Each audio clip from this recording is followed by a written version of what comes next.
and gentlemen, the Reds are back and we are airborne here for the Leuchars Airshow 2011. Now of course you'll all be aware that we suffered the tragic loss of our friend, colleague and excellent pilot, Flight Lieutenant John Egging, just over 2 weeks ago at the Bournemouth Air Festival. John, just there, because you're expecting the display to start very shortly. Now, normally at an air show I can convince you to look out to the front towards the airfield perhaps. But of course, you're far too bright to be duped by my commentary looking the wrong way. You'll know that the aircraft are behind us. So ladies and gentlemen, this is our tribute to Red 4 John Egging, the 2011 Red Arrows.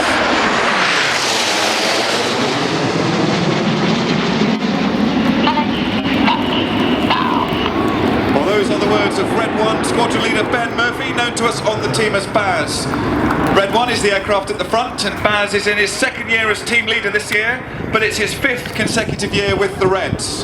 The only man to have done that before him is the very well-known Ray Hanna, or certainly well-known in the flying world, who was instrumental in the beginning of the Red Arrows in 1965. He served 5 years on the team, 4 of which when he was team leader.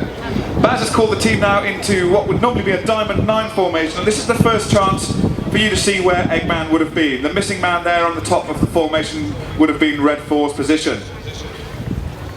Baz has got the smoke on, and Baz, like Eggman, was a Harrier pilot. He served on the GR7, never flew the GR9, but he served with 120 and 4 squadrons and served operationally in Afghanistan and Iraq. Baz therefore is an extremely skilled operational pilot and a very good display pilot as well. And he's a not too bad kite surfer. In fact, during our spring training at RAF Leuchars in Cyprus, where we go mainly for the weather, Baz gets his kite surf out and spends quite a bit of his spare time out on the beaches at Leuchars, and I have to say this year he reached a pretty decent standard on his kite surf. Right now though, he's calling the team into Big Vixen formation. Reds 8 and 9 put their smoke on as they move out to the wingtips of this wide formation. Now, wide formations are difficult for the outer pilots to maintain their positions accurately, and the highest aircraft you can see out there, which is Red 9, Flight Lieutenant Zane Sennett, has one of the toughest jobs because he's a long way away from Red 1 in the middle.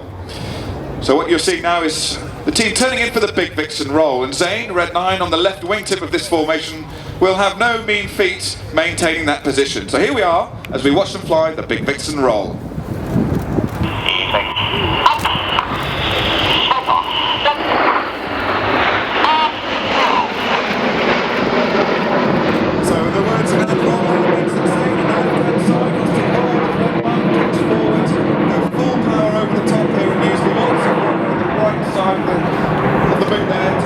Formation position held all the way around that Big Vixen roll.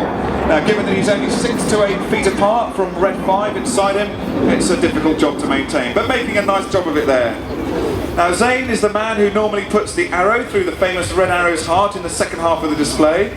We'll need to keep our fingers crossed for that today with the weather as it is. But if you like, then Zane would be our Cupid, piercing the heart. And we're getting pretty worried on the team now that Zane really does think he is Cupid. Okay, they're setting up now to fly Swan formation. Reds 2 and 3 then at the inside edge of the wings of our Swan, sliding back to make Swan formation, another long and wide formation. The new pilots on the teams tend to fly in the positions closest to Red 1, so Reds 2 and 3 are on the inside of the wings of our Swan. Red 2 is just on the right-hand side of the neck of the Swan, and that's Flight Lieutenant Chris Lyndon Smith, a former Tornado GR4 pilot, born in Kitwe, Zambia, and he grew up for the first 10 years of his life in South Africa, between Johannesburg and Cape Town, where I presume he spent his days wrestling white rhino on the Kruger National Park. But very nicely now, making a nice job as the team flies past in Swan formation.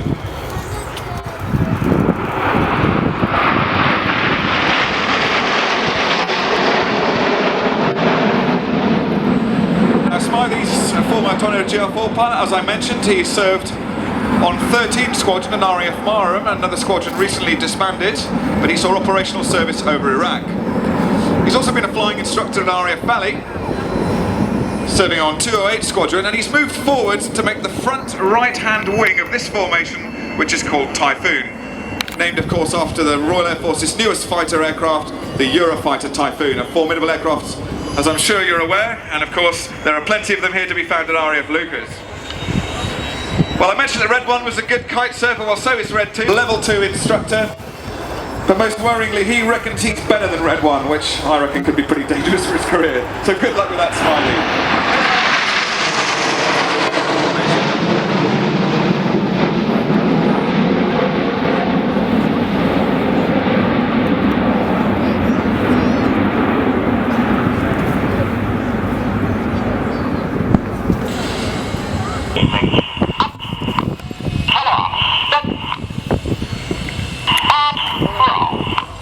So you heard there the words "and roll." Red One emphasises the word roll, and on the R of roll, all of the pilots can put in their own control inputs to manoeuvre at exactly the same time that he does, and that's how we fly the perfect Apollo Twister. This time with some very patriotic red, white, blue.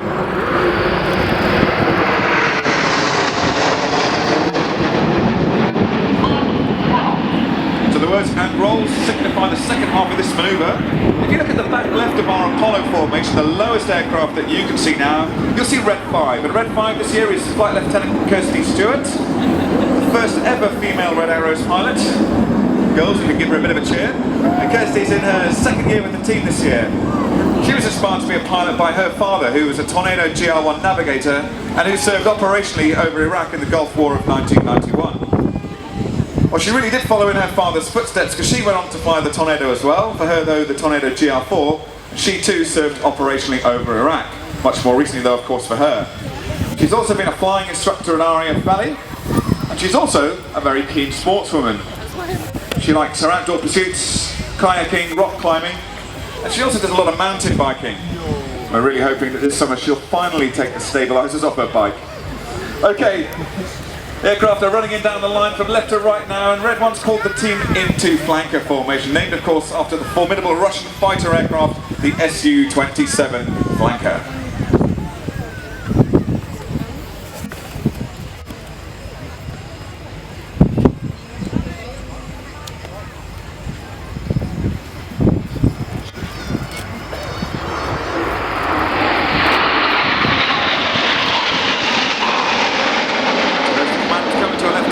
As Red One sets up for Eagle.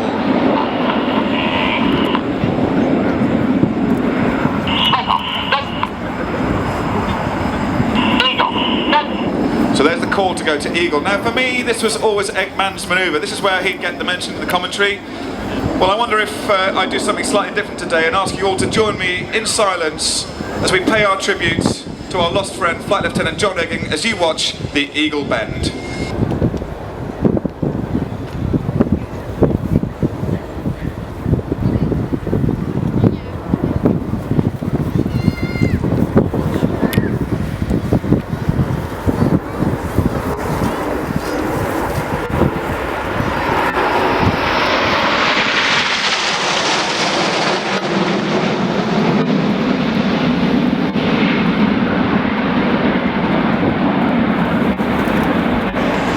Eggman, we miss you terribly, but you did us proud.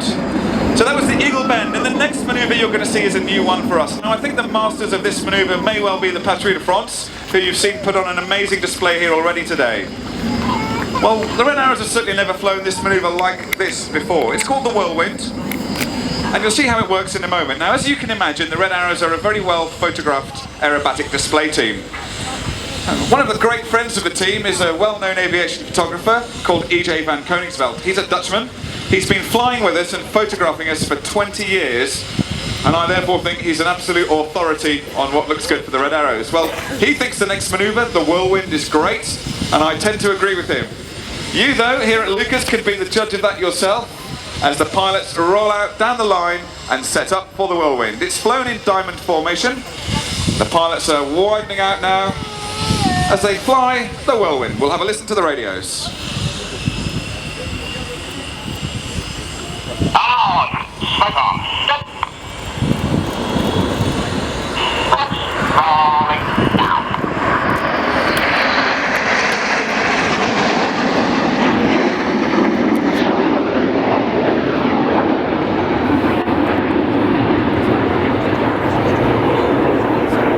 So, ladies and gentlemen, that was the Whirlwind. All of the pilots spot rolling simultaneously to the left.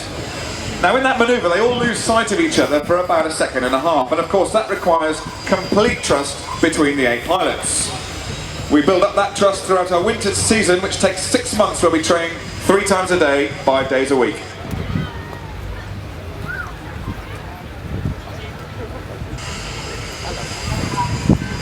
Well, we train that hard and for that long because we need to reach the right standards. The right standards to put on a good display, but the right standard, the standard that you, the great British public, expect from us in our summer season.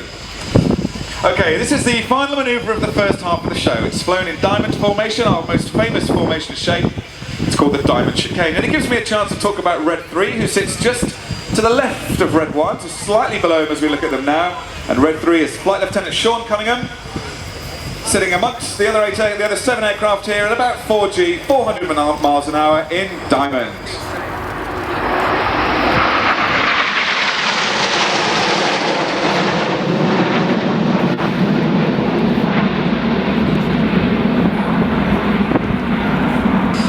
Now Sean's a former Tornado GR4 pilot. He served operationally with 617 Squadron, the famous Dambuster Squadron, now based at RAF Leuchars. And he was also a flying instructor on the Tornado at 15 Squadron, the Operational Conversion Unit. Now Sean's a bit of a car buff. He really likes his cars. In fact, he drives a very nice Porsche 911 Carrera S, which of course he says he bought because it's a fantastic car to drive. But we know better on the team. We're pretty sure he bought that car just to try and impress the girls. Well, he won't thank me for saying that in the commentary, so I'll move swiftly on. So that was the end of the first half of the show. The second half of the show is more dynamic. You've seen everything graceful, all of the formation pilots together in one big shape. What we do in the second half is break the formation into 2. The front 4 aircraft, runs 1 to 5, are known as Enid, after Enid Blyton's famous 5.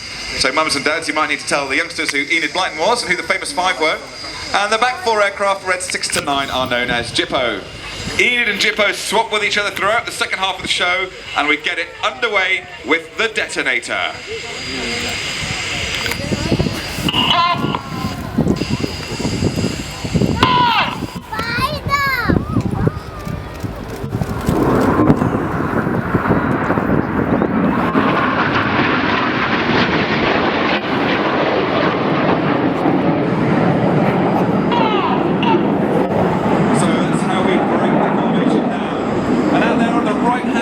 This smoke on is Red 6, Flight Lieutenant David Montenegro, the synchro leader, known as Monty, a former Tornado F3 pilot, so a man who knows Luke as well. And he's being chased down on that side by Red 9, that's Zane Sennett. We've already heard a bit about him, and remember, he's our Cupid. And on the left-hand side with his white smoke on is Red 7, that's Benjamin Plank, known as Planky, chased down by Red 8, Dave Davis, another Lucas man, another Tornado guy. He's our Welsh representation on the team. These 4 aircraft are known as Jippo, and this is the Jippo Pass.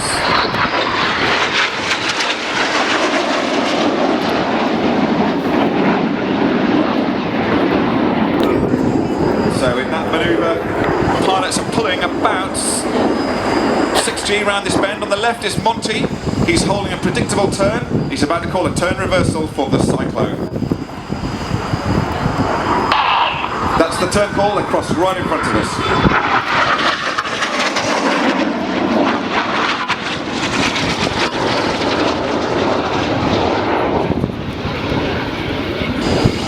So there go the synchro pair, and in from the left-hand side here comes Red 8, Flight Lieutenant Dave Davis, a former member of Treble 1 Squadron here at RAF Leuchars, flying the Tornado F3. He's lining up with Enid, who are coming in from the right.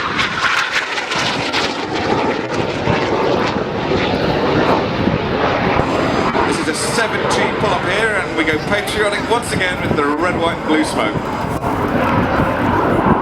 This is called the Goose.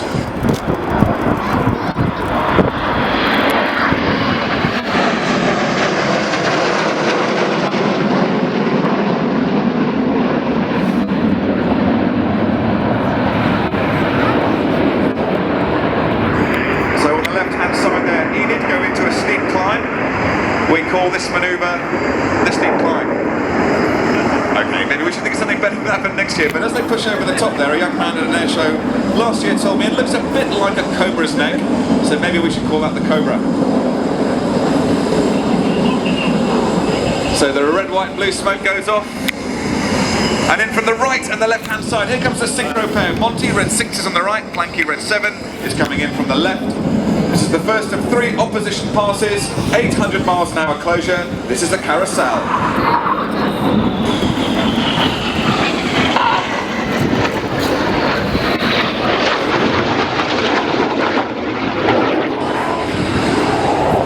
On the left with the blue smoke needs to fly a predictable constant 6G turn here, because Planky, red 7 with the red smoke, has the contract to avoid him. Nicely done, Planky. So he's pulling 6G, but he's also got his eyes right over there on red 6 to make sure they get it just right as they face up for the final pass of the carousel.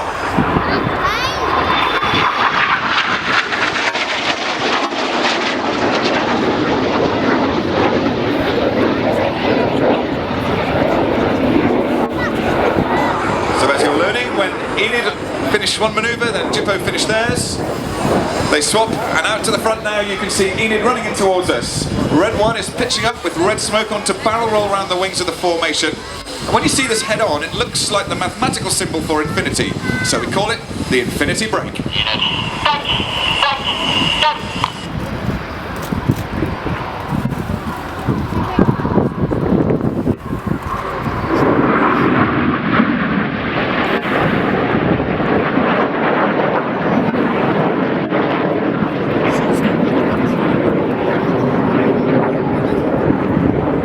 So that's another 7G break out there by Enid. Nicely done, that was the infinity break. Well, they're handing over to Jippo, who are approaching us from the right hand side for one of my favourite manoeuvres of the show. Here they are, coming just around the corner there. This is called the corkscrew, and you'll see why in a moment. Red 6 is about to roll the formation out down the line, and he and red 7 are going to fly upside down, close formation, just 300 feet above the runway. So there they go, reds 8 and 9 will barrel roll around their smoke trail, and then you can see why it's called the carousel.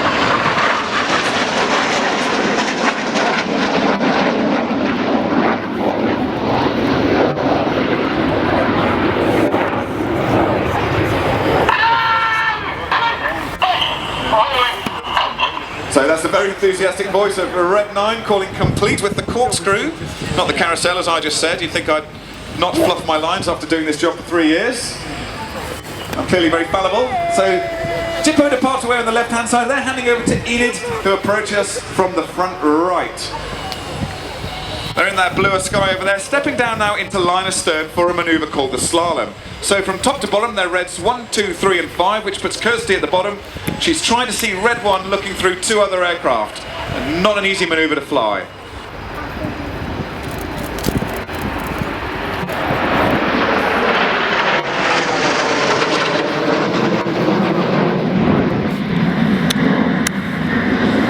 In the red arrows, the even-numbered aircraft fly on the right of the leader and the odds fly on the left. But as you see them now, they're the other way round. We've got 3 and 5 on the right, and 2 is on the left.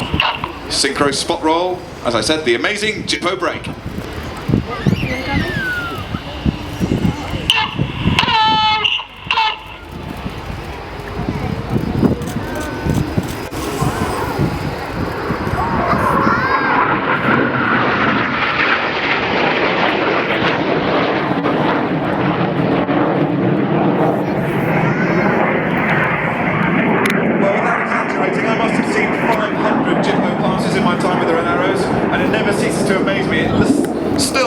The aircraft are just inches apart, although I confess there's a little bit of smoke and mirrors in there. Okay, on the right hand side, red 6 Monty is setting up now for double rolls. He's diving down now aggressively to 100 feet. Monty's matching him on the other side. It's 800 miles an hour closure. Tight barrel rolls with the air brake out as you watch double rolls.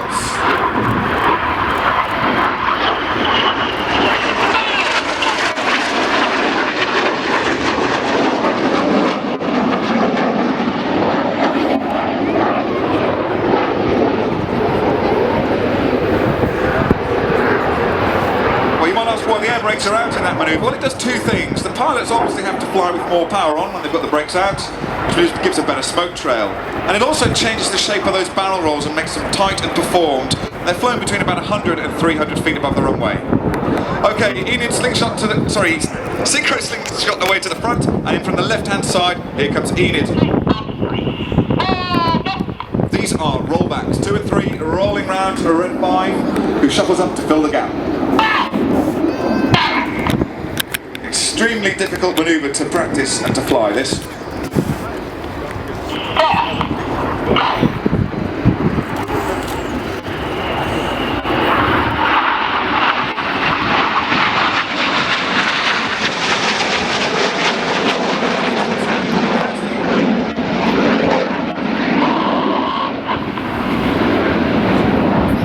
That was Kirsty, I promise you, telling Red One in a very masculine voice that she's complete with rollbacks. Well, out to the front, here come Red 6, 7 and 9 for the Vortex. This is the manoeuvre that replaces the heart, but it's still equally impressive.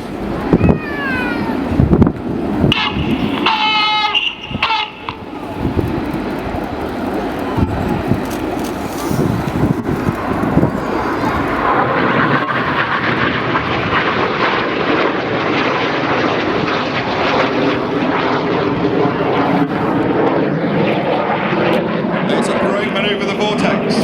It leaves us with the synchro pair, and on the left there is Red 7, Benjamin Blank, known as Blanky, a former Harrier pilot, to another man with several operational tours in Afghanistan under his belt, providing close air support to the young men and women of the British Armed Forces, and of course of our coalition allies who you know work in some extremely difficult circumstances out there. Blanky's one of the youngest members of the team at age 31, but strangely one of the baldest. I can't explain that, but he is one of the funniest pilots on the team, always very quick with the line, so never let your guard down. Running in now for the opposition barrel roll.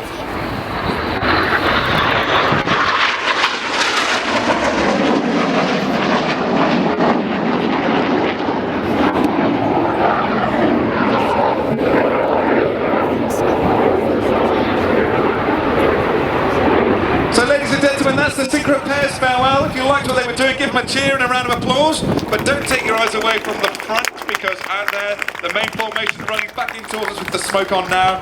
This is good to listen to on the radio. This is the Vixen break.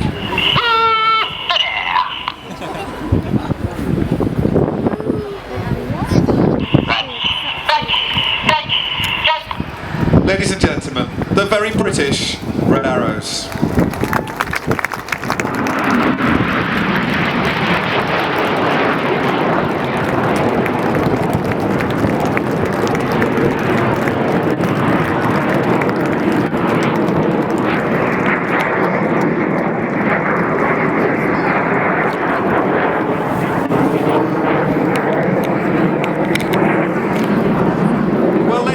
That's the end of our display here at Leuchars for 2011. I can let you into a secret that it was a little bit touch and go as to whether we'd be able to get here today due to some poor weather down in Jersey over the last few days, but we made it all the same, and it was a great pleasure to be here.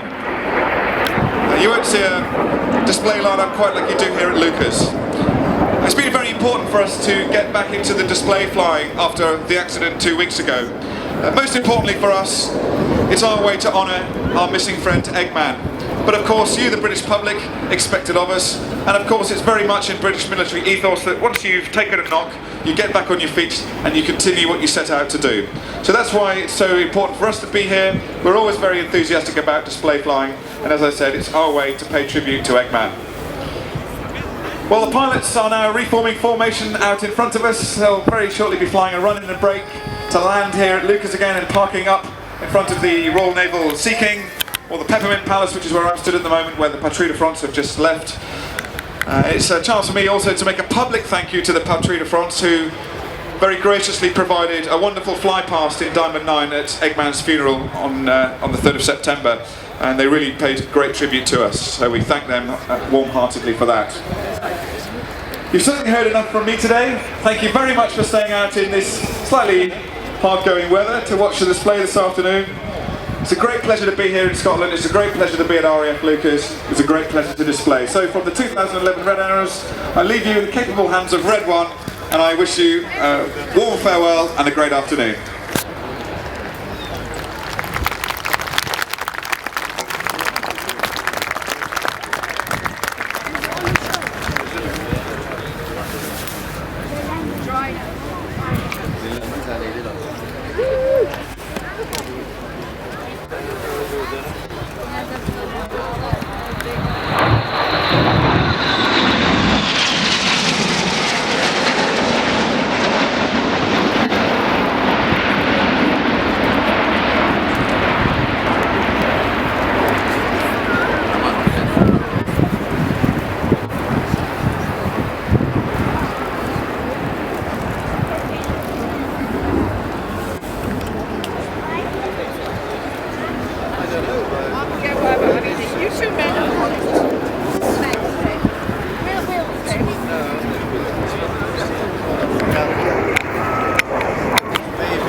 Squadron Leader Grand Admiral, and the Red Arrows for that stunning and emotional display.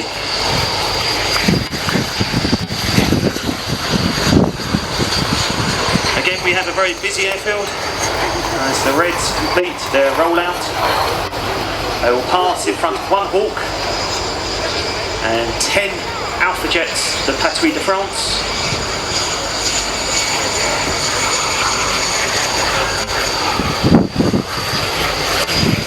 So I think some excellent photographic opportunities coming up.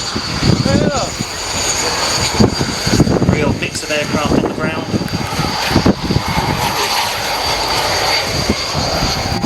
And then once the Patrouille have departed, we will move straight on with the next display item. We're staying with the Royal